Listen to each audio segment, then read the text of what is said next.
Hello and welcome back to the United Front Football Podcast with myself and Mr. Breezy. We're back for a third week in a row, so you guys keep listening. We must be doing something right. Wherever you are watching us or listening to us, whether it be YouTube, Spotify, or any of the other digital places you can listen to this podcast, make sure you subscribe it. Make sure you're giving us a nice bit of feedback, 5 stars, thumbs up, whatever you can do. Subscribe on YouTube. You know the drill. Like, this isn't your first time on the internet, surely. The feedback's been great so far, and we're going to keep doing it, even if you don't like it. So, sucks to be you. How are you, Breezy? I'm sure you're ecstatic after the weekend you've had. Oh, I've had a fantastic weekend. Yeah, first game back at the bowl for the new season, and went in with zero expectations and came out absolutely jubilant. It was capped off a really, really good weekend. So I'm sure we'll talk about it in more detail later on. But yeah, it's just hilarious. The whole thing's hilarious. So I can't wait to get into it. Yeah, indeed, and quite the opposite for myself, to be honest. We will get started, as we did last week, with the viewers' hot football takes of the week. So if you're not aware, if you go follow us on Twitter every Monday when we record this, we ask you, what are your hot takes of the week from the weekend's football?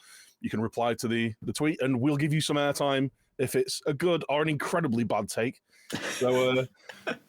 Actually, the worse the better, really. So get them thrown in there, and you might get a shout out on air. So certainly a mixed bag this week, I have to say. There are some bold claims, and that's coming from a very bold man. I'll let you go first. You can pick one of your favourites to go with. Well, I did notice that there's a few themes throughout the replies to the tweet from today. One of which is Manchester United, obviously after the result this weekend against Tottenham. We'll start off. It's only going to get worse. That's the thing. We're going to have to talk about it in more detail later on. So it's going to be you get more and more annoyed as we go through it. But we'll see if we can get the Twitter people to rattle you first. So we've got Cookie coming in saying if Man United carry on playing this way, they'll finish 7th. Or against Spurs, didn't lose to Wolves due to Wolves being unable to score any team with a competent striker. They lose that game 2-1.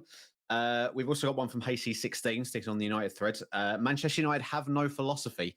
Ten Hag has been there for a year and still can't tell you what they try and do. You look at the way Ange, De Zerbi, Eddie Howe, Unai Emery managed to get their teams playing. That you can tell that way straight away. I don't think Ten Hag has necessarily done that. And last one on United, and it's more specific to Marcus Rashford. It's coming from Dan Cunningham. He says, Marcus Rashford, another one to down tools after being rewarded with a huge contract. Yes, he hates playing through the middle, which I don't necessarily buy into. He did okay there when asked to do so last season. But still, try it, mate. This is Manchester United we're talking about. He's even thrown in the meme, which I'm a big fan of. This is Manchester United Football Club. Man United. Yeah. Well, I'll start with the final point with Marcus Rashford. I think it's a bit unfair to say he's down tools after 180 minutes of football. We've been struggling to create chances. I think he missed an absolute sitter, which doesn't help. Doesn't help his case. But, yeah, I mean, he's a player who is better off the left. He's doing a job through the middle. He's making runs. He's kind of getting the chances. It's not like he's going down with his jaw on the floor and not really trying. I think it's a harsh take. Whether he can have a season like he did last year. I mean, let's not forget, he had a slow start to the season last year. He really came into it after the World Cup. Was on like an incredible run of form after that. Slowed up a little bit at the end, but it might just be a case of, he's a bit of a streaky player. He might go 10 games with scoring and 5 games without. Like, we'll see. Like, it's a big season this year, and I think that's really going to determine how Rashford is seen, to be fair, when he's playing a little bit more off the left, more often than not. And given a run of games rather than judging him after 2 games where we've just been terrible anyway. It's not his fault we've been shite. What was the other one? The Man United don't really have a style, philosophy or a style of play. I kind of disagree with that. I think there's been a big change in like the amount of possession football. Obviously, there's been a big change in the types of play that we want because of how high up the pitch we want to play. We want to press more. We want to be more front foot. And the manager came out like at the start of the season, saying he wants to be the best transitional team in European or world football. Obviously, that's not working right now. But I'd say that's something that they're aiming towards, and I think that's the kind of from the kind of signings they're making and the kind of players they're bringing in, and the way that they're playing when it works, you can see that. I just think there's a myriad of issues at Man United at the minute in terms of whether it be tactically, personnel. Like obviously, there's the big news that came out today with Greenwood that will obviously have been casting a shadow over the whole place. And there's still gaps in the squad, like you said last week. There's space for upgrades and improvements and everything right throughout the team. Like I'd say there's space in defense for a new player. You could probably bring in another midfielder, and the striker is obviously really thin. And I know people are going to go, oh, but United have spent £1 billion. It's like, yeah, but we've wasted most of it. Like we're kind of undoing poor transfer decisions over the past few years. So I think he's, more often than not, he looks like he's making right transfer decisions. Obviously, the Anthony discussion of last week came back to be shown true. Yeah, being the most frustratingly underperforming player. But yeah, I think there's still a lot of work to do, and I think until you see people having the exact kind of players that they need. And I mean, don't get me wrong. I know De Zerbi's come in with a team that he didn't have and has got them playing incredible football. They were already playing incredible football before and were being lauded the kind of players that they had. So it's not like Ten Hag's coming to United where everyone's going, look how amazing the squad is, because no one was saying that. No. It's so there is a big overhaul. You can still see there's a lot of players still at the club that need to leave. Harry Maguire. Hey, we tried, man. We tried. Yeah. You did your best. Yeah. You did your best. So yeah, like I say, that's the kind of almost like a double-barreled comeback. Everything that was said about United there. Don't get me wrong. Like I agree, we've been shite the first couple of games. And like Mr. Cookie said, if we carry on playing like this, we'll finish seventh. I think if we carry on playing like this, we'd look at to get Europe. But like I said last week, the thing is, after a few bad games, things started to turn around, and there was a philosophy, there was a style of play like throughout the season. Most of it was at home because we were terrible away from home. We need to sort that out. But I think once we get that extra player or two in before the window closes, fingers crossed, we can kind of step on and hopefully keep that top 4 push. See how it goes. It's only 2 games. It's not time to panic just yet. But, definitely sound like you're not panicking. It's only 2 games. Everything's fine. It's only 2 games. It's fine. I've got like you said, there's a bit of a theme on these replies from a few people. So we'll go to like a Liverpool side of things. Obviously, like I think I spoke quite a lot about Liverpool last time. I think we'll get a non-biased view about Liverpool's situation. Although, I don't think I talked too out of order about Liverpool. Yeah, to be fair, it's still early days. Like Man United season, still very early days. Yeah. Wait until May. Yeah. but I'm literally turning up drinking.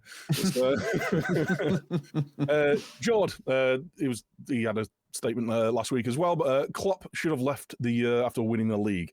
A new manager would have brought new ideas and implemented the overhaul quicker, which is quite the bold statement. We've already got the Liverpool fans going Klopp out after 2 games, which is wild to me. So, and there was another. Another on the Liverpool front. Big Dom. So Dom Szoboszlai could become one of the best midfielders in Premier League history, which I think is, when you're going to go for hot takes, that's saying they're going to be the best in history after 2 games is quite the hot take. That strikes me as like, just in case he does, I'm going to get in there as quickly as possible. So in like sort of 5 to 8 years time, you go, I called it, by the way. I was the one that called it. Well, no, it's like Slobozlai's great. He just slotted in without any issues whatsoever into that Liverpool team. And I think he has a really interesting and really needed new dynamic into a midfield that I think had gone a little bit stale, especially last season. In terms, I can't get on board with Klopp should have left after winning the league. Like I think that is, I think it's nonsense personally. Like because you got to remember, like they won the league, and then the following, I know they've, obviously the year after that, they did come quite close to winning all 4, major trophies, right? The 3 domestics and the Champions League. Obviously, they won the FA Cup and the League Cup. Came so close to the Premier League just to get pipped by Man City again. But, that's Man City, is what they do. And they were beaten by, one of, if not the best Champions League European Cup teams of all time in Real Madrid.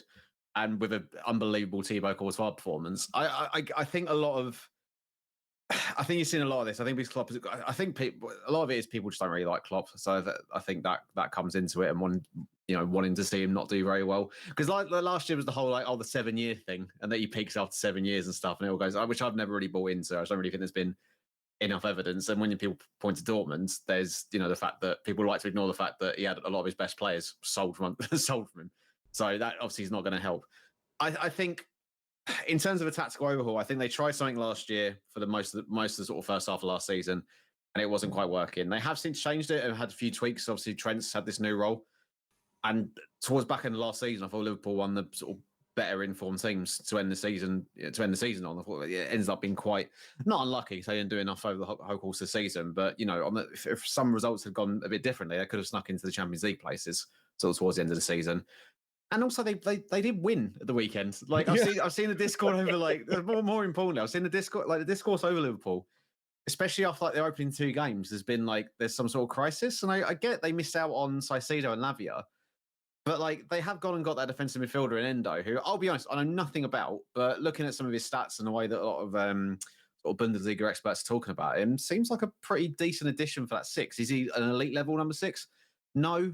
But maybe they can get by this season, and I think Liverpool are more prepared than most to sort of have a slow build to get to where they want to be again. I think they'd be okay with having a season of okay, let's just get back in the top 4 again, and then we can have another push. But there's way more positives than negatives to Liverpool for me at the moment. I think Diaz has started the season really well. I think again, Szoboszlai, McAllister. He missed a lot last year, didn't he? Yeah, exactly. It looks really, really good. And question marks over the defense, sure, but I'll be very, very surprised if Liverpool don't make a couple more reinforcements between now and the end of the season. But even if they don't, I think they'll be okay. Just because, I still think Klopp's one of the best managers in the league, and I think ultimately as well, I don't think they're going to take Europa League that seriously. So I think that will play a big part into their Premier League form. But yeah, I think it's all fine. I think the idea that he should have left after winning the league is a stretch too far for me. You've got to factor in that he won the Champions League the season before.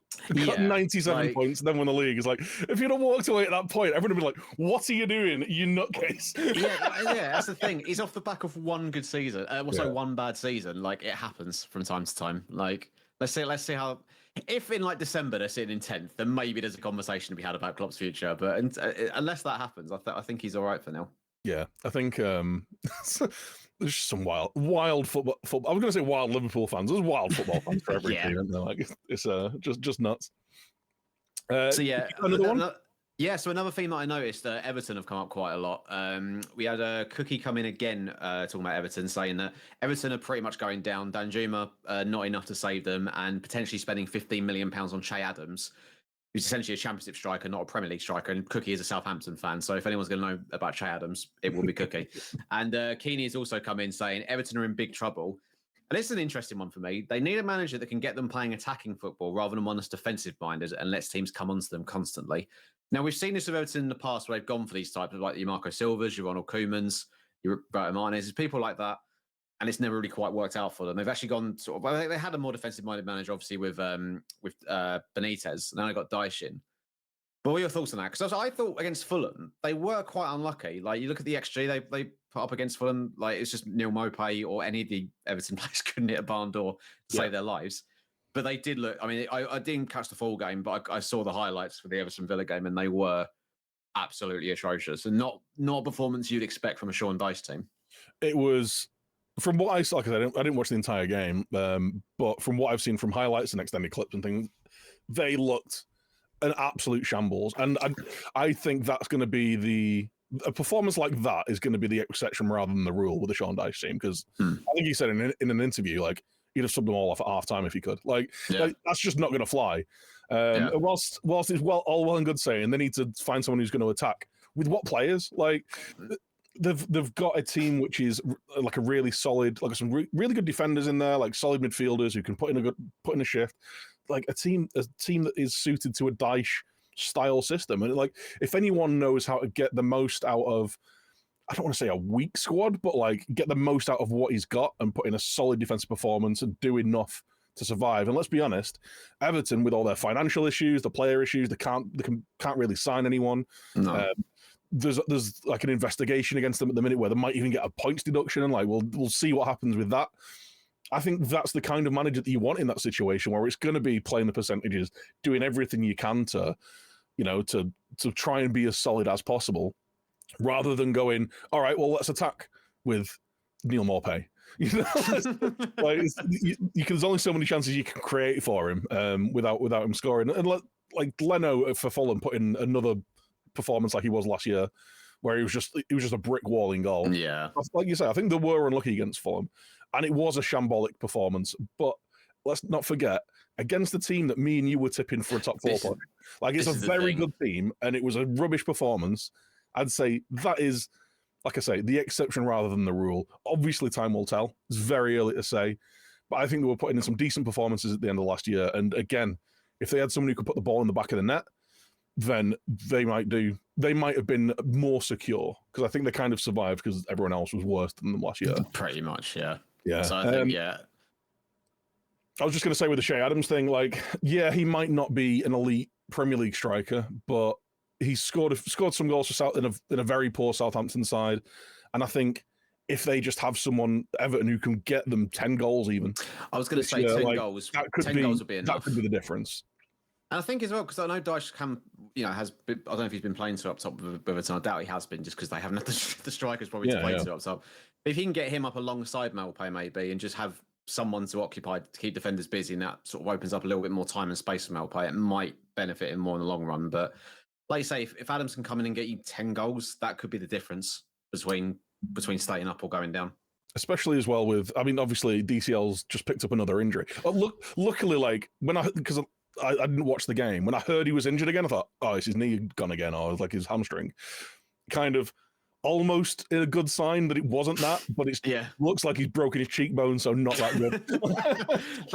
That's just unlucky. Like, like when it's like that's Andy Carroll syndrome right there. It's like if it's not as near his ankle, it's like something else will happen that will just be like, oh, he'll get this injury now to a different part of his body, but it will be the worst case scenario, and he'll be out for months regardless. Yeah. Like, I wonder whether he's going to do the whole Zorro mask thing and come back in. Like, it could be you could pull it off.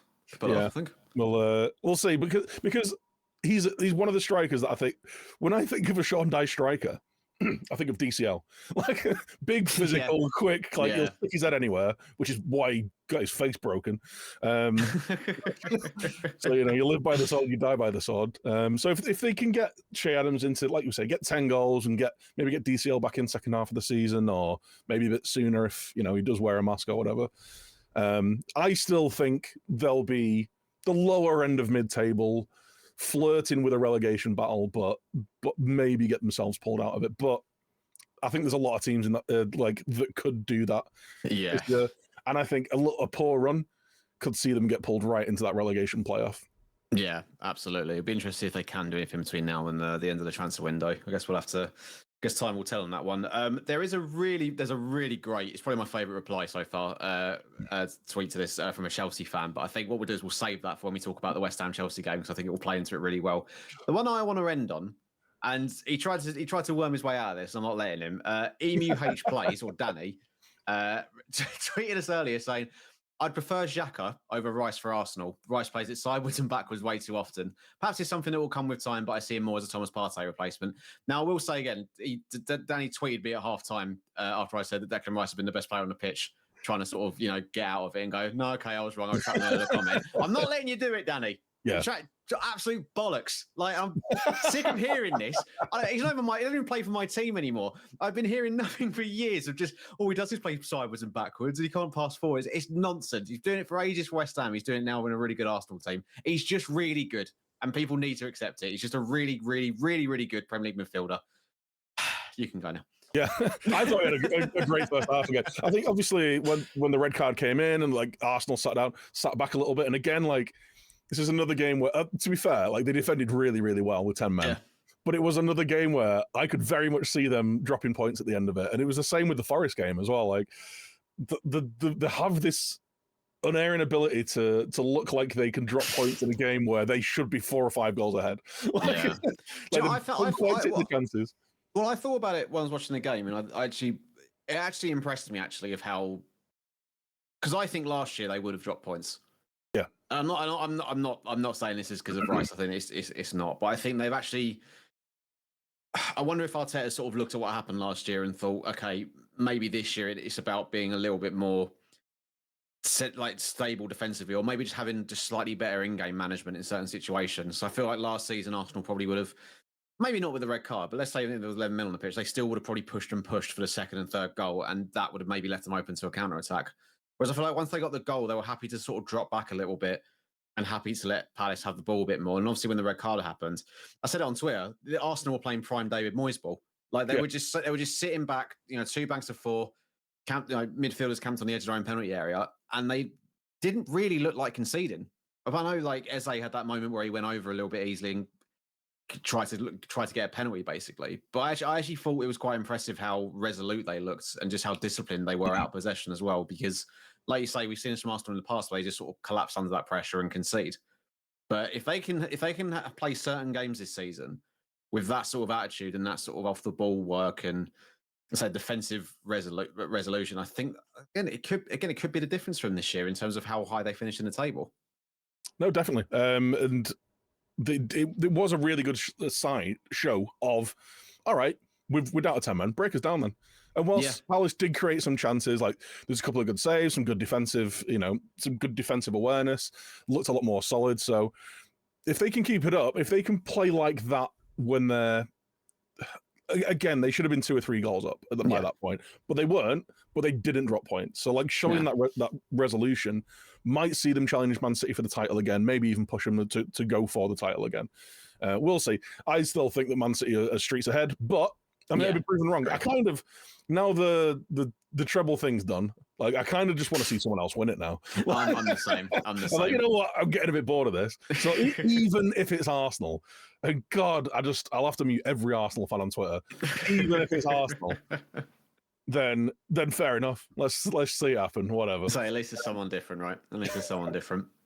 I'm gonna take. I don't know if you want to stop me from this. I'm actually gonna jumble the running order here because we have got 2 tweets here that need talking about, and I kind of want to delay my misery, to be honest. Fair enough. No.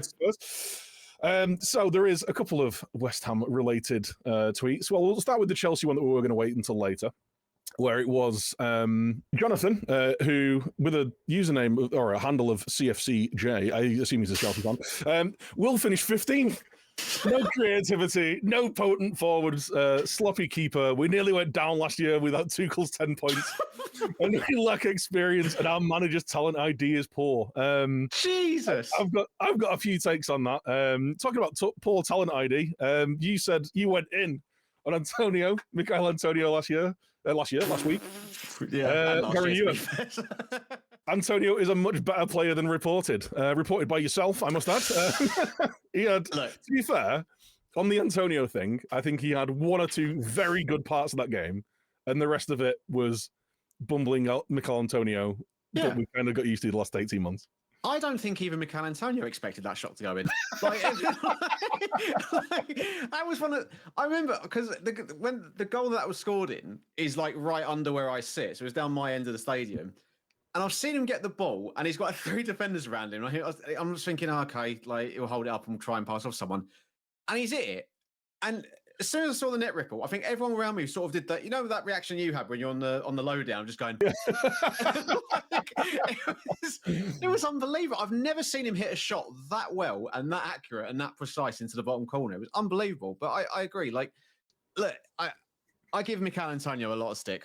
But I will. One thing I'm always consistent on, I've said repeatedly, I think he's a West Ham United legend. He's our top goal scorer in the Premier League era. And I think when his time at the club comes to an end, be it through retirement or he goes elsewhere, time will be very, very kind to Michail Antonio in his West Ham career. I think he's been one of our most consistent performers. That all being said, in the last 2 years, there has been a decline. And I think it's natural. It comes with age. His legs are going. I said to my mate during the game before he scored, like, when was the last time you saw him pick the ball up with a defender behind him and he just spins them and goes? Like, it's something that rarely happens now. But, and I was going to say, I thought he did work hard. I think when it became 2-1 to us, then we saw him put a lot of graft in off the ball.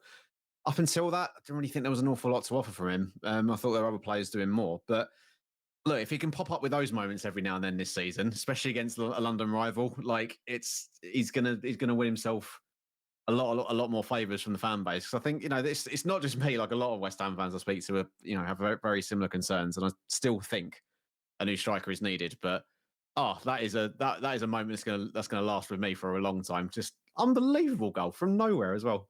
Yeah, he looked like he was running down an alley. It looked like the defender, like Disasi, I think it was, who was tracking him.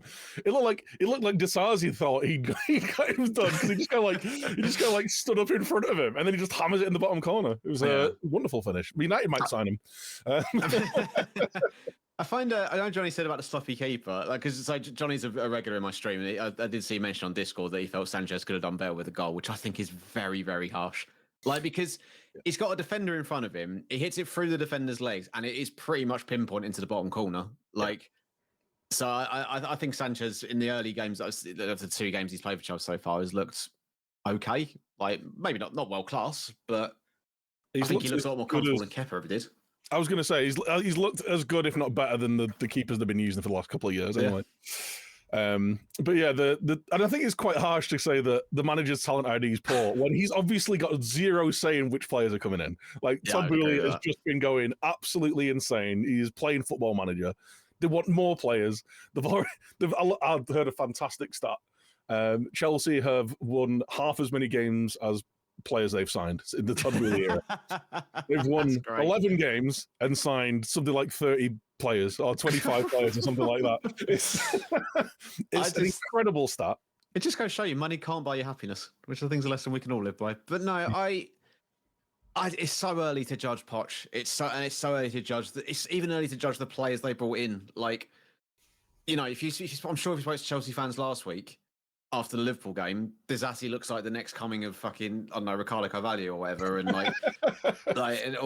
Gusto is like the perfect right back replacement with James, and Nicholas Jackson's the next, and all this sort of stuff. Like, these are all young players. They're going to take a little bit of time. And not even just like, it's not just 1 or 2 signings, like you said. It's an entirely new team. Like, some of which have barely played with each other, like, for longer than a pre-season. Like, it is just going to take time. They're not going to finish 15th. They're not going to finish bottom half. Like, they're going to be in that mix of sort of top 7, top 8 qualifications for the European spots. And it's just, but I do think the Chelsea's biggest thing this season, for all the players that they have signed, still don't think they've signed an out-and-out proven number 9 goal scorer. I think Jackson, I said last week, I'm not going to write him off, even though it's only 2 games so far. He does a lot right, but it just seems to be when he gets in front of goal, it just doesn't seem to come off for him yet. It might be a case of he just needs that first goal to get going. And he looks a lot better than Werner. I'll definitely give him that much. There's a lot more strings to his bow than Werner ever had. But they definitely should have gone out and got like Vlahovic. Vlahovic is apparently available. Juve looking to sell. Just like get him in. I think there's a lot of talk for like Lukaku, Vlahovic, like a bit of a swap or whatever. But apparently Juve fans are protesting the idea of even signing Lukaku. So hilarious. Which is just the most Italian football thing I've ever heard. But I think, like, as a bit of a reality check, or like even a backing up Chelsea, like as dirty as that makes me feel, Chelsea fans, Chelsea have actually played really well in these first 2 games. I think, I think that first half was the best I've seen Chelsea play in ages. That's the best I've seen Raheem Sterling play in about 2.5 years. He was fantastic. Outstanding. He looked unplayable. And there were some really good chances that just didn't come off. And once you find that killer touch, you'll be fine. You look a lot more settled than a lot of teams that have got more points right now. And it just screamed of one of those games where the more you watch it, and it was when the second goal went in, I went, oh, this is it. Like, I can see the entire rest of this game now. It's either going to end this or West Ham are going to get another on the break, and that's exactly what happened. Because Chelsea, I wish I could see it. I wish I could see it through that lens. I was convinced we weren't going to, because obviously you watched the whole game. The first half, I thought defensively we were atrocious. And don't get me wrong, Chelsea were great. Like I echo entirely what you said about Raheem Sterling. Best I've seen him play in a Chelsea shirt. Best seen him play probably since the Euros when he got to the final. Like I think he's really recaptured that form since then. But my issue was that, like, I don't think it was very difficult for him to look that good. When every time a Chelsea got the ball, we just sort of stood back a further 5 yards and went, "Here's our penalty area. Have a go."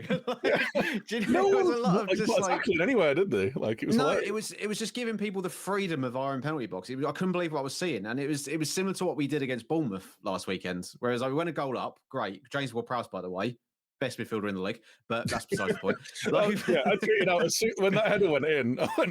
It's like James Ward-Prowse assist from a set piece. Like it's inevitable. Yeah. I should have put a bet down. I can't believe I didn't. But like, that's probably not a great thing to say currently. But what's going on West Ham at the moment? I know someone at the club who can do it for you. Yeah, well, but yeah, no, I think it was that thing of like when a goal up, and then my said to Chubb is like, we just can't do what we did last week and sit back and invite pressure. And we seem to do that, but on hyperdrive. Like it was just the fact we couldn't even. No one wanted to put a tackle in. We looked. Maybe there was a bit of fear of giving away a penalty because then it was like, well, just don't let them get into the box then. Like, you did it anyway. Yeah, exactly. That was the point where I went, I've played Football Manager. I know where this is going. Yeah, like Thomas Suchek has bumbled along and then just clatters into Chukwuemeka. Like in typical Thomas Suchek fashion. He was really good. He was much better in the second half. Yeah, he was much better in the second half. I'll give him that. First half, I thought he was awful, but like I said, I think it would have been it would be easy for anyone in that Chelsea team to shine, given how bad West Ham defended. But Sterling in particular, even in the second half, was still causing so many problems. Just had Emerson on toast pretty much for the entire game. Just kept, as soon as he got the ball, he would just run at him. And obviously nearly got, I think Piquet genuinely quite lucky not to have got more than one yellow card in that game, because I think he was testing the paces of the referee. But look, they were they were unlucky. I thought second half, after 2-1 up, we probably did enough to deserve to win the game, if that makes sense. But in terms of the whole game, I think Chelsea can consider themselves unlucky. And I think it's like Poch said afterwards. It's a work in progress, plenty of positives. And it's a tough game. First away game of the season. It's a London derby. We're going to be bang up for it. Like it's a difficult one that sometimes they don't come off, but like I said, they'll be fine this season. Yeah, look, they could and should have been a few goals up, missed the chances. Like you've got your record signing coming off the bench, putting in the worst debut performance of all time, giving away a penalty. Honestly, Chelsea just shouldn't be allowed to sign Brighton players. Like, no, they've turned him into a farmer. Like, he spent 125 million on Caicedo. Like, it was a shocking thing. Like, and like missing the penalty as well. But yeah, it was a bizarre thing. But the thing with Chelsea as well, sorry, like the performance up until the point where you went down to 10 men, they still looked like they were going to get back in the game, and it almost seemed like, when West Ham went out of 10 men, they just went, oh, well, we'll win this now. They've got 10 men. We're going to win this. Forgetting that you got David Moyes, who's going to play 9 players in the box. Like, we're going to have to break this down. And there were chances. I thought Areola had a really good game as well, actually. Oh. I think he's well and truly gone, they're my gloves now. Like, he was great in Europe last year, and I think he's been great these first couple of games for you as well. Yeah, Fabianski's been unbelievable. Like, I generally think Fabianski is up there. If I look back at like in recent years, or like the last sort of 5 years of our best signings, Fabianski's right up there for me. Like £7 million or something we got him from Swansea. Like absolute bargains. He's such a consistent performer. But there are flaws in this game. I think it's sort of similar to what we spoke about with De Gea in the first episode, where it's like Fabianski is a great shot, and he's still a great shot stopper, but his distribution is questionable. He's really slow. Not even just passing, just getting the ball out to players to start a counter attack. And it's like, if we want to be a counter attacking team, kind of has to especially when it's us, we barely have the ball. It's probably going to start from our goalkeeper. So the fact that Areola is really quick to release the ball, get it up to the fullbacks, and get him up the pitch is really, really good. And yeah, fully deserved to finally come in and take that number 1 spot. And very, really happy for him as well, because I think the one thing Fabianski always had over Areola was the fact that Fabianski was quite reliable at saving penalties. Remember, we got knocked out of the League Cup by Blackburn last year, and I think Blackburn scored like 11 of their pens. He didn't get near any of them. So for him to finally get a penalty save under his belt will do his confidence the world of good. And it still is. It's not even been 24. It's been 24 hours now. It's still hilarious to me that in the same game we saw a £100 million player miss a penalty and another £100 million player give away a penalty. It was fantastic all round. Great afternoon. Terrific.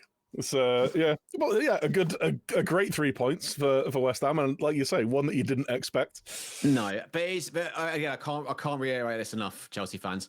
It's hilarious. Like, it's so funny. It's like, because I'm hearing Poch after the game go on about like, well, we need more offensive players. We're working on it. Do you? I don't think you, because like you got Madueke on the bench. Mudryk was awful when he came on, but you got Madueke and Mudryk on the bench to play for. Like, you started with a back 5. You could have played a 4-3-3.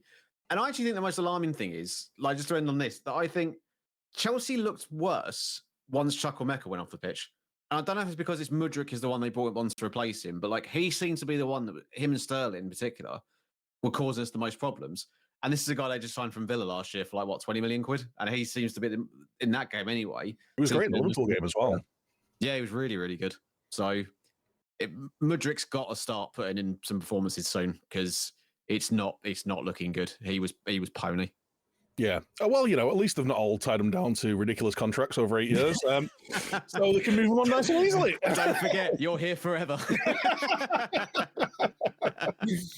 Right. Oh. Let's do it. Let's talk United. Spurs of all teams, Dan. Lads, it's Spurs. Lads, it's Spurs.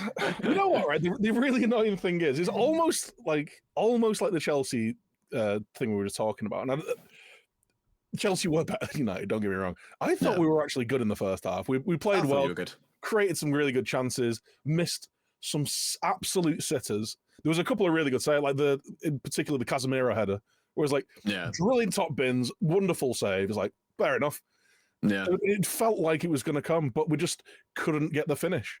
Obviously, Bruno Fernandes, he looks like he'd never headed a ball before when he was unmarked in the 6-yard box in front of the goal, and he took out a hot dog vendor. Like, I don't know how you do that. Similar Rashford, although that looked like it may have been offside, but still, you've got to be at least hitting the target, right? And just another game where our wide players just do nothing. Like last week, I said Anthony is the most frustrating player because he seems like he makes the wrong decision more often than not. Every decision he made in that game was the incorrect one. Yeah, like there was even a few times where he'd like beat his man on the outside. It's like, oh, he's done something different, and then he like chops back inside to get tackled. I'm like, what past him? You've literally done the thing that everyone's saying you can't do, to immediately turn it back inside and lose the ball. So it was infuriating, and like it felt almost inevitable. Like when Spurs were getting break after break. How good was Maddison again? By the way, he is going to be brilliant for them if they can keep a bit of form and get like that front four, on the same page every game. They're going to score tons of goals. Well, he picked up an injury in that game. I saw it was reading today. He's having a scan on his foot. Oh, right. Potential foot injury. So if he's out for like longer than a couple of weeks, unlucky. Yeah, unlucky. Well, hopefully, not that I really care about Spurs, but hopefully not for Maddison because he seems like a good player. Yeah. But yeah, the second half came out, and we just once Spurs started getting good transitional moves through the midfield, once again, nobody around Casemiro to help him. Like, I don't know whether it's just me that's watching it going, if you're playing a single pivot, you can't have Wan-Bissaka up past our winger. Like, it doesn't matter if Luke Shaw's sitting in, but like you still need that rest defense. You still need some players behind the ball to be able to kind of to cover some ground. And if you want somebody in the middle of the park who's mobile going to win the ball back, is there anyone better than Aaron Wan-Bissaka? Like the best one-on-one defender I've ever seen. And like, I am not hyperbolizing there. He is incredible in one-on-one defending. Just like get him in there, ratting around and winning the ball back, giving it to Casemiro. Well, especially since he's playing so high as well. One thing that's always said about Wan-Bissaka is his final ball's never any good. So it's like he's a better defender than he is going forward. So it's like, why is he the one that's sort of been told that, you push on and get higher up the pitch? To be fair, I think in the past 6 months, I think his offensive output is massively improved. I think, and he looks a way better player, and he looks more confident as well, which I think helps. But still, like my point still stands. Like you've either got to have him up the pitch, or one of the midfielders sitting back. Like, you can't have them both. Like you can't have everyone up top because it looks like we're just wide open for the counter. We look like Leeds. Yeah, we look like Leeds did, where they just threw everyone forward and went, we'll probably score a goal. And it's like, oh no, we've conceded because there's no one defending. I don't know whether they're trying to do the Klopp Liverpool thing, but like, let's be honest, we don't have Sadio Mane and Mo Salah up front. Like, we don't even have a striker. Really yeah, we've got like someone who on his best is in the ballpark of like Salah, but with Mane when he's playing well. But he's not playing that well. We don't have a striker who can drop off and link it up. I don't know why they spent the entirety of preseason playing Jadon Sancho as a false nine and him doing really well, by the way. just to go when the season starts. Let's not bother with that. Yeah. And it was working. Like, obviously the results weren't great, but the performances were better, and it allowed space to run into. My big takeaway from it though is they played 2 games and they look like they're at the end of May.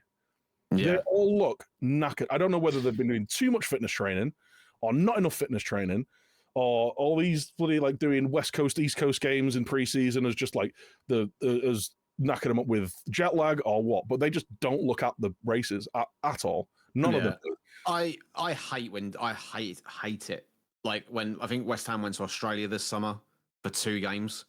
I think we went to America the season before or something like that. I hate like West Ham, when the season West Ham finished 6th. Obviously, it was during a COVID season, so we couldn't really travel. We did all our pre-season up in like Scotland because moist. But like, but it's the most fit. We looked unbelievably fit that year. And once we sort of started traveling, doing these international pre-season, there was one year I think it was the year Pellegrini got sacked. We went to China to do like 3 or 4 games in pre-season, and so they come back. I never feel like the fitness levels are as good as they can be. Like, I don't know how much jet lag can really play a part. But it's like to do that much traveling during pre-season especially when you've had time off as well, can't be good for you. Or it can't be good for your fitness levels anyway. And let's not forget the season ended late, and there was the World Cup in the middle of the season last year, and I don't know. I don't think it's an excuse at all because every big team does international friendlies and like goes, and it was all in the USA.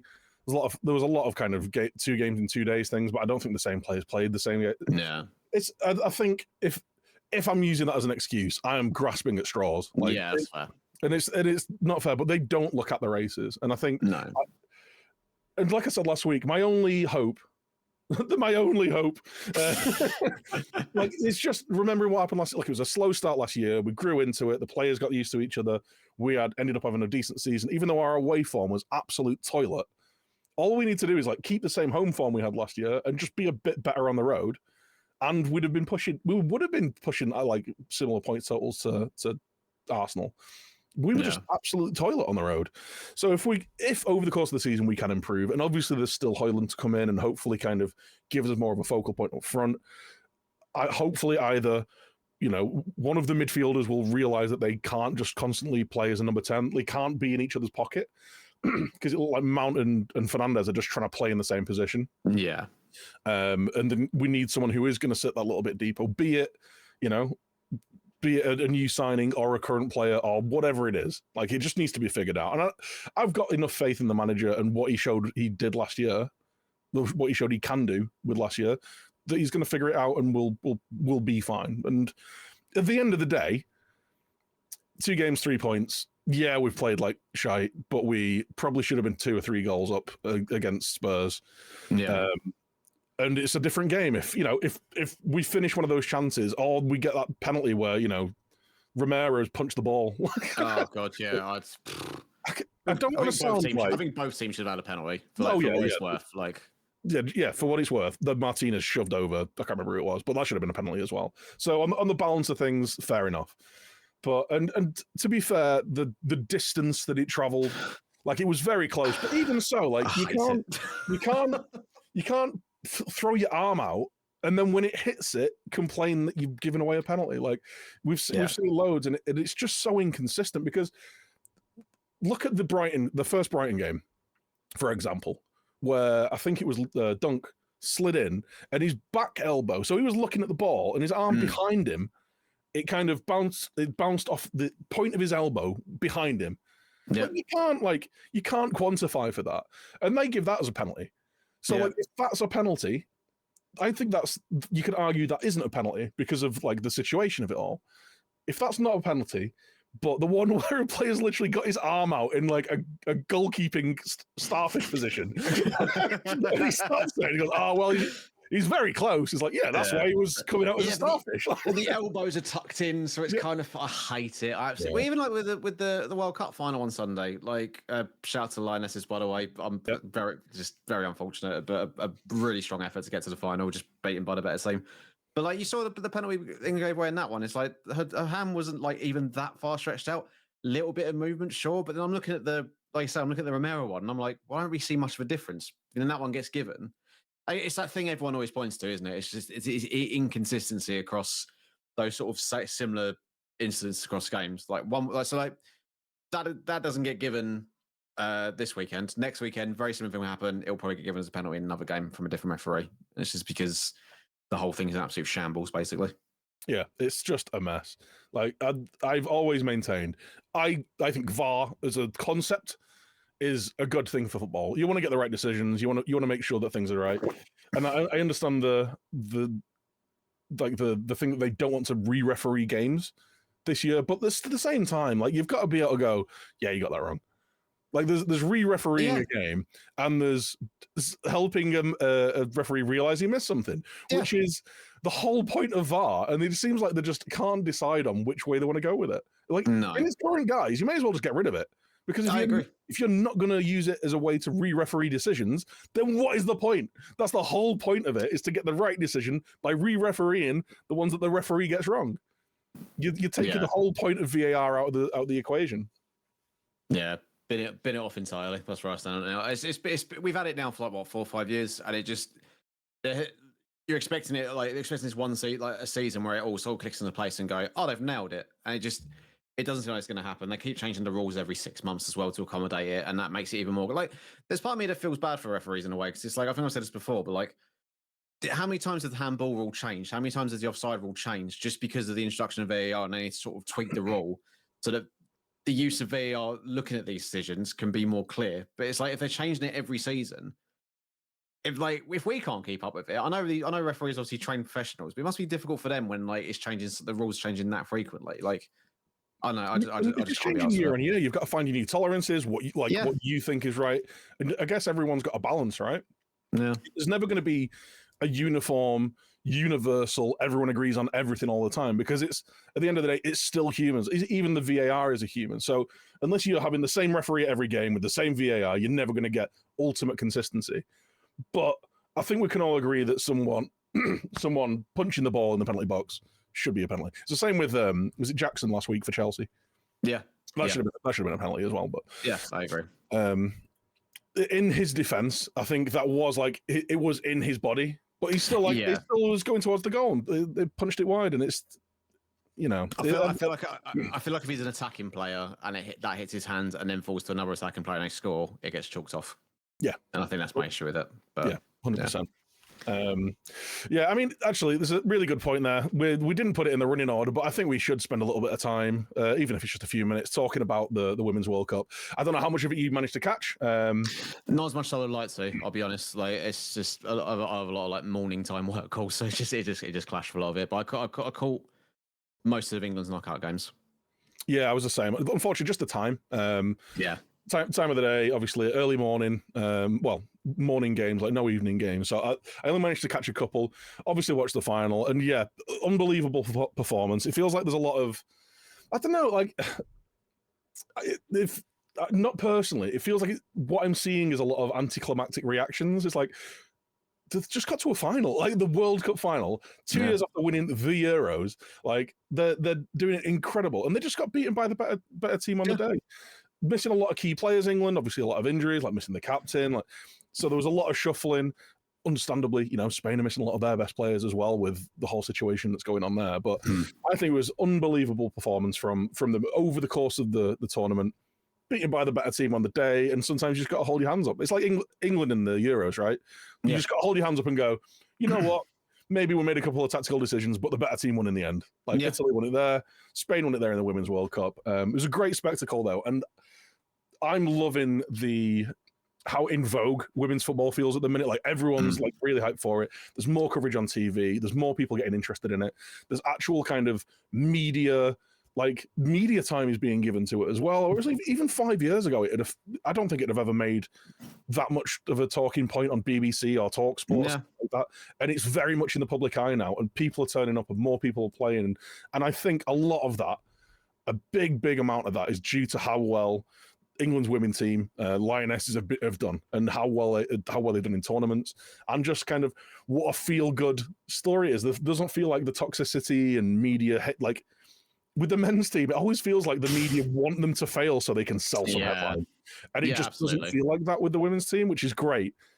And it feels like I feel more attached to the women's international team than I do the men's, in all honesty. Like I've never really been that like, oh, I'm an England supporter. Like, I'll watch the games if they're on. I'll support them a bit in the tournaments and stuff. But I feel a lot more kind of engaged with the players and the whole kind of everything around them at the minute, and it's great. And long may it continue. And I hope they keep doing well. Wiegman is some coach. It's like four consecutive finals with 2 different nations now. Yeah, like, no, she's fantastic. That is not a fluke. No, absolutely not. And look, I echo everything you said, obviously. And my big takeaway from this is long may it continue, and long may, you know, the necessary resources, funding, whatever needed, can continue to be pumped into the women's game, because it just goes to show you that if you have that, then the quality of the players improves. And the quality and the quality of the, not hate calling football products, but that, you know, you got, if the women's game needs to grow, the women's game is to grow. That's kind of what it needs to be, because obviously you need to get on TV to get more eyes on it.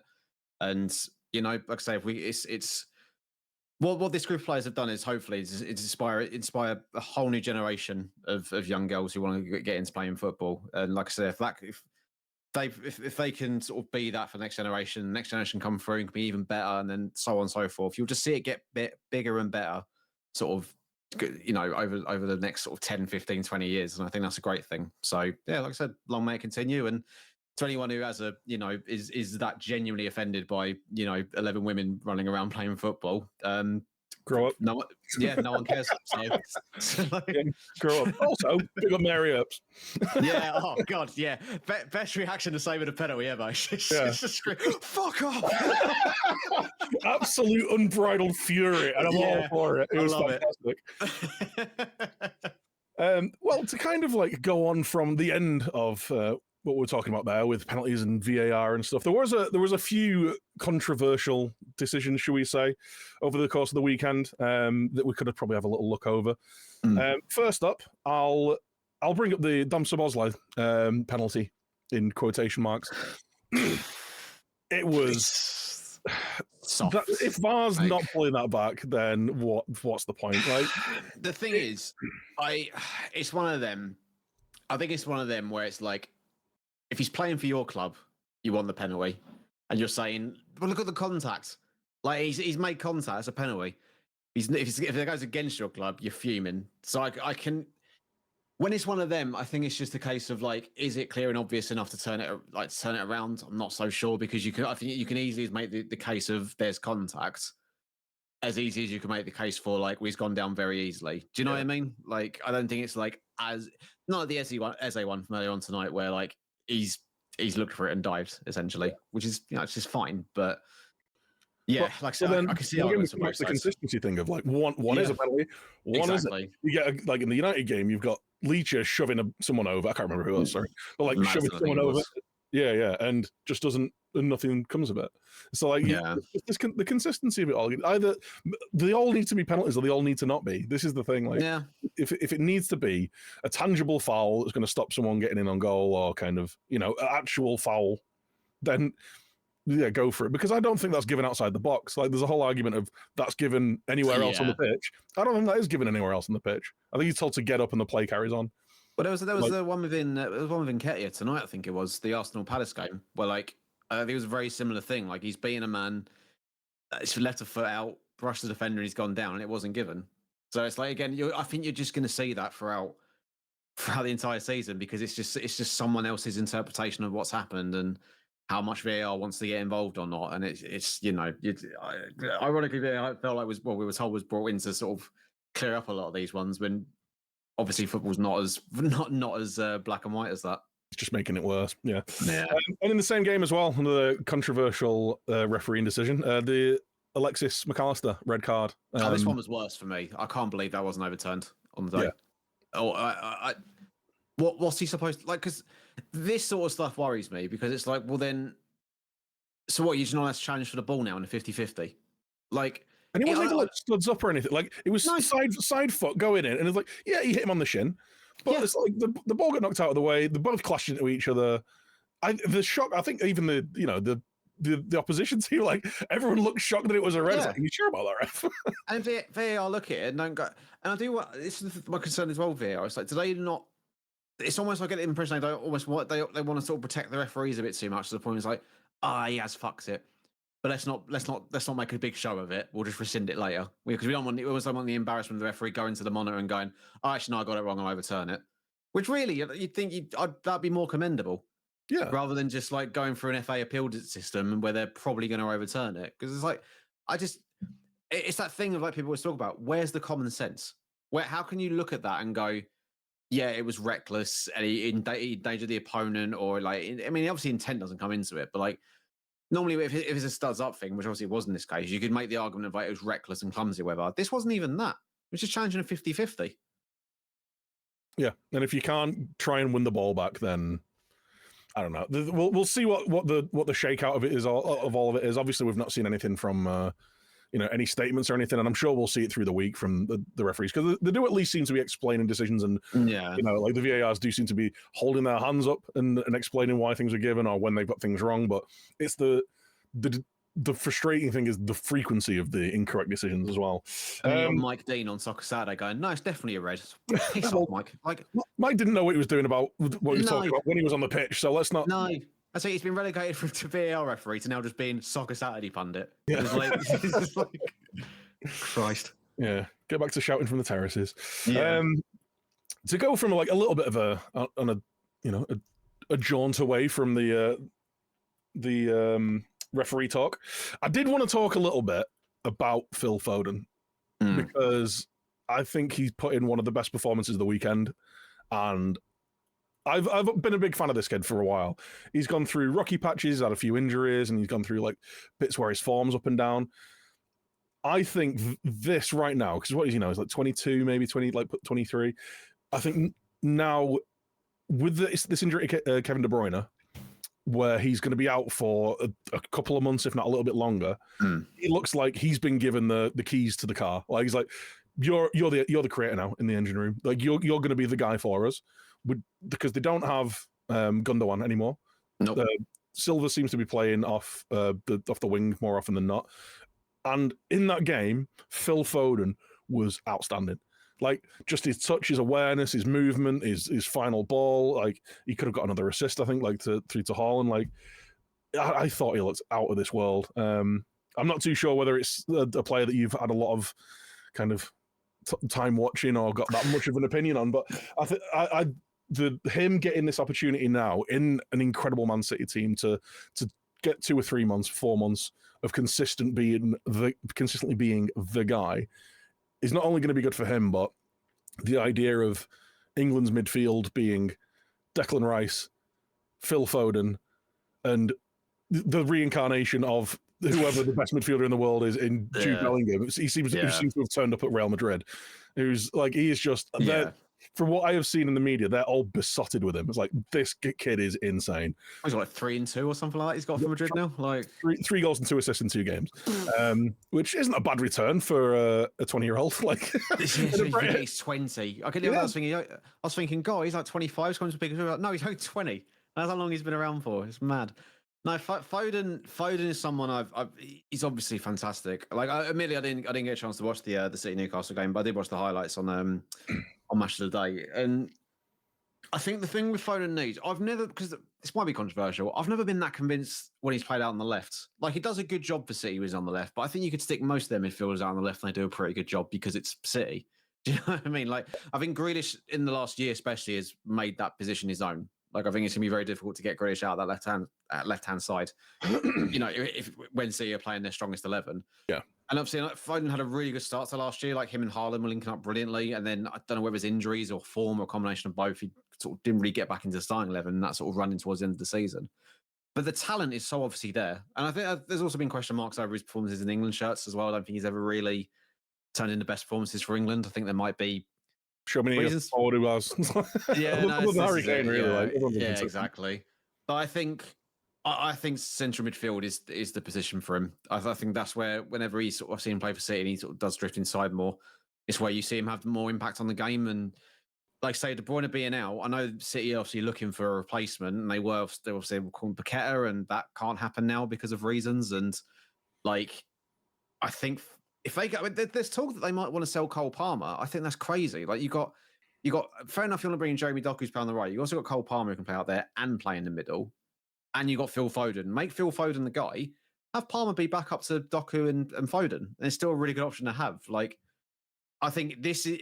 I don't want to say it's like make or break for him. So I think he's obviously going to go on. He's already had a wonderful career. Like he's won Premier Leagues, Champions Leagues, he's won the lot, and he's only 23. Just won the treble. Yeah.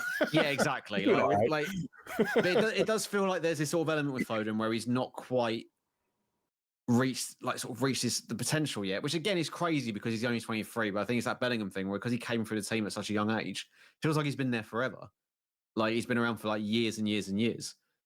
But I think, like you said, this is his moment now. He can be the guy, and really, it's a good audition for him to say because De Bruyne is not getting any younger. I don't think he's going to retire anytime soon, but he's not getting any younger. He's had a massive injury on that hamstring, and he's had quite a lot of injuries over the last couple of years. City are probably thinking about life after Kevin De Bruyne and what that looks like for the next couple of years. This is a really good opportunity for Foden to be that guy, like you said, and I think he's got all the talent in the world to make it happen. And if under Pep's guidance, there's absolutely no reason why he can't hit those heights. 100%. I wonder whether like his versatility has kind of held him back a little bit. Like you've seen it with other players in the past, right? Wayne Rooney being the key one of like, if he'd have just played as a striker, he might have broken the Premier League goal scoring record. Like, but he was putting a shift in at left back at times. Like, it says more about the player than it does than anything that. And I think Phil Foden's the same as like he'll play wherever he's been asked to. Like I remember, was it 3 years ago? He was playing more often than not as a false nine, dropping off the front line when I think it was either the year that Aguero left or Aguero had an injury. So he was doing that and then won the title. He's been playing off both wings. He's playing through midfield. He's playing as a 10. And I think that now that he has that position that has always been Kevin De Bruyne's, don't get me wrong, like rightfully so, he is probably the best. He is the best number 10 in the world. Without a shadow of a doubt. To say that you're back up to Kevin De Bruyne isn't an insult in any way. I was going to say he's probably the best player in the Premier League. It's completely understandable. And as I mean, it's probably not Foden's fault or Pep's fault or anyone's fault that he's not really had a proper run in central midfield because, like, why would he when De Bruyne is there? But I'd say he's got that chance now, and like I think from an England perspective, especially, it'd be great to see him sort of take that opportunity with both hands and really run with it. And like you say, the prospect of a Foden, Bellingham, Rice midfield three is just mouth-watering, and like that could be up there one of the best midfield threes in world football. Genuinely, like it's that promising. Yeah, so hopefully he does it. I always just like to see young players actually meet their potential as well. And I know he's a City player, so they're obviously deadly rivals of Manchester United. Deadly's quite strong. They're a rival team, but I genuinely, I just like seeing good young players get the time and see their potential. So I'd love to see that. It's great that it's happening. I think it is good that it's happening at City as well. Like you're seeing it with Cole Palmer and Rico Lewis come through because it's the easiest stick to beat City with. Is just like you just go buy your way to success. Which don't get me wrong, they have, but like it's still, yeah, exactly. But it is great for a team because Chelsea didn't do that when they had all their money. Like they brought through the likes of Abraham, Mount, and all that out of necessity, really.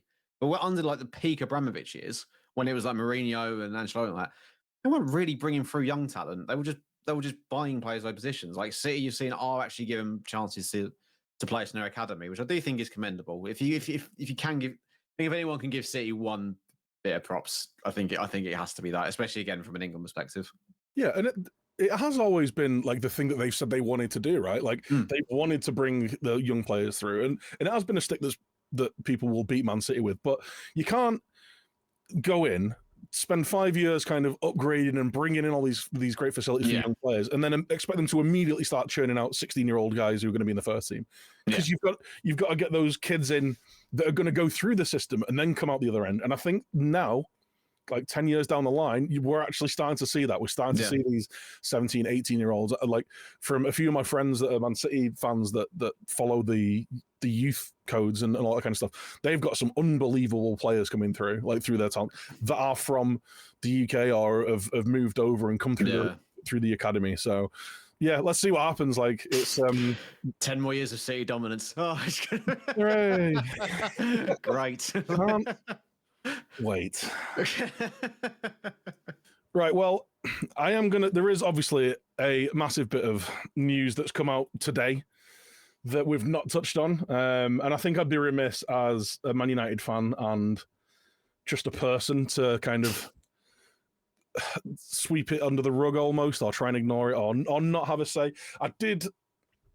I almost said like I'd do a separate thing, like a separate video or a statement or something that I want to say, as not that anyone really cares what I have to say, but as someone who is a vocal Man United fan on the internet, like I think it's worthwhile at least having a few words about this. Like Man United have come out with a statement, and Mason Greenwood have come out with a statement today saying that he's going to be leaving the club, and he said that he's going to go and continue his career elsewhere. The entire situation and if you want to go away and read the statement from United and Mason Greenwood, and I think Arnold has released a statement as well. They read so insincere. It's been handled about as badly as you can handle anything in true Man United in the last 15 years fashion. The leaks through the Athletic article, I wonder whether that was planted or like something was leaked to them knowing that they'd run with it to get a public opinion on it. And whilst I agree with people saying, oh, you can't convict people in the court of public opinion, yeah, but just because witnesses removed their testimony from a court case does not mean that the alleged incident didn't happen or the person didn't do the thing. And I think anyone who has heard and seen the things that were there, you might have your own opinion on it. I myself, my opinion on it is not going to be swayed by a wishy-washy statement from a club that is basically just trying to sweep some stuff under the rug and try and make everything go away. I think it's gutless. I think it's spineless. The only thing that has come out of it that is positive in my eyes is the fact that this guy is not going to be at the club that I support, because I would genuinely have struggled to support that football club had he ever pulled a shirt on again. Whatever he does with his career going forward, I couldn't give less of a shit. And if you disagree with that, then fair enough. There's a reason why so many domestic abuse cases either end up in no conviction or getting pulled out of court or don't even make it to a courtroom. So I'm not going to sit here and re-say a load of statistics and things that we all know unless you're just being blind to the fucking obvious. Basically, like if you want to bury your head in the sand and pretend like this isn't an issue, then yeah, go somewhere else. I don't want to hear it. So yeah, like I said, the only upside to this is this bloke isn't going to be at the club anymore. It's been handled as badly as you possibly could handle it. I'm disappointed by not only the club in seemingly wanting to bring him back, but the manager seemingly being okay with it. I'm disgusted by a lot of people that are out there defending him just because this dude can kick a football. So yeah, a short, succinct 2 cents on the Mason Greenwood situation. It's not something that I want to divulge too much airtime into. It's not something that I don't want to give any kind of press time to the dude. Like, just go away. Yeah, I just to add to that, obviously echo everything that Dan said there. Like, obviously, I think one thing that's important to, well, a few things I think are important to mention. This shouldn't be used, and this is because of the age we live in, because of Twitter, because of the way football fans are. I don't think this is something that should be used as point scoring amongst fans, like rival fans or whatever. Because, and the reason I say that, make no mistake about it, if this was, especially if you're a fan of a Premier League club, if this was your club, they would have acted in the exact same way.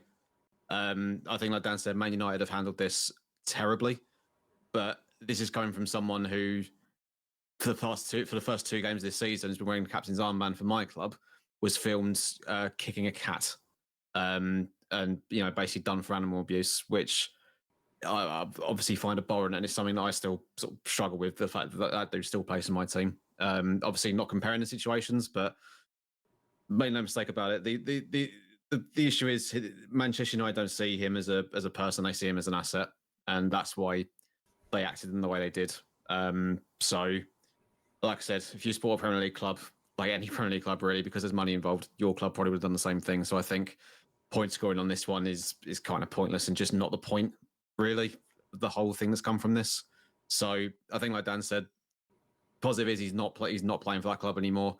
Personally, never want to see him play in England ever again. Guess we'll see. But like Dan said, couldn't care less what he does for the rest of his career, really. So hopefully it's something we don't have to hear that guy's name mentioned ever again. And obviously full thoughts and everything, and good wishes with the I guess we have to say it right, alleged victim. So yeah. Yeah. And obviously as well, if any of you have been affected or are affected by any kinds of domestic abuse or anything like that, do reach out, do talk. I know it's disconcerting when news like this breaks out, because I can totally see why you'd think, what's the point? But yeah, there are people, there are companies, there is support out there. So never suffer in silence and seek help should you need it. Please do. Well, on a very somber note, I think we'll bring the proceedings to a close there. Annoyingly, there were no terrible pundits this week. Otherwise, I could have ended it on a bit of a light note. But everyone was sensible. From what I saw, anyway. What is this? Graham Souness needs Sky Sports, and all the terrible opinions have gone. Who'd have thought? I know. I even found myself looking on the TalkSport Twitter earlier. Do you know? That's like, why would you want to go there? It's like Romford. Why would I ever want to go there? But yeah, couldn't find anything, unfortunately. So you survive another week, pundits. But we're watching you. We're keeping an eye out. On that, if any of you guys do find terrible pundit takes, be it from anywhere, yes, could be radio, could be written print, it could be on videos, anything. Make sure you are atting us on whichever social media platform you use. We're on all of them.